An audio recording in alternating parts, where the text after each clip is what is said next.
ត្រឹមខែកុម្ភៈឆ្នាំ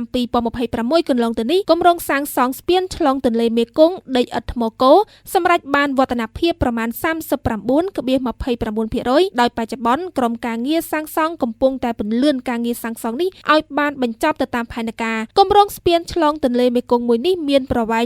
1,600 ម៉ែត្រនិងទទឹង 26 ម៉ែត្រស្ថិតនៅក្នុងឃុំដីឥដ្ឋស្រុកគៀនស្វាយនិងឃុំថ្មគោស្រុកល្វីអែមខេត្តកណ្ដាលគម្រោងស្ពាននេះនឹងតភ្ជាប់រវាងស្រុកគៀនស្វាយពីផ្លូវជាតិលេខ 1 ទៅស្រុកល្វីអែមនិងបន្តភ្ជាប់ទៅកាន់ផ្លូវល្បឿនលឿនភ្នំពេញបាវិតគម្រោងស្ពានមួយនេះត្រូវបានរាជរដ្ឋាភិបាលគ្រោងចំណាយទុនសាងសង់ប្រមាណ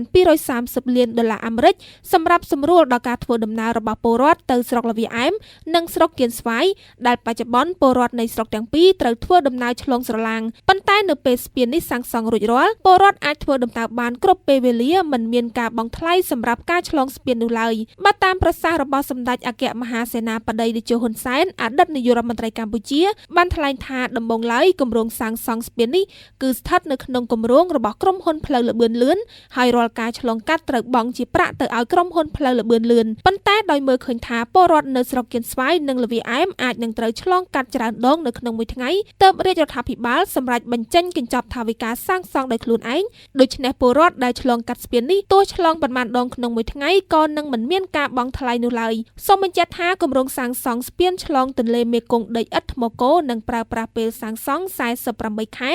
ឬស្មើនឹង4ឆ្នាំដើម្បីបញ្ចប់ទាំងស្រុងពលគឺត្រូវបញ្ចប់ដំណើរគ្នាទៅនឹងគម្រោងសាងសង់ផ្លូវល្បឿនលឿនភ្នំពេញបាវិតដែរ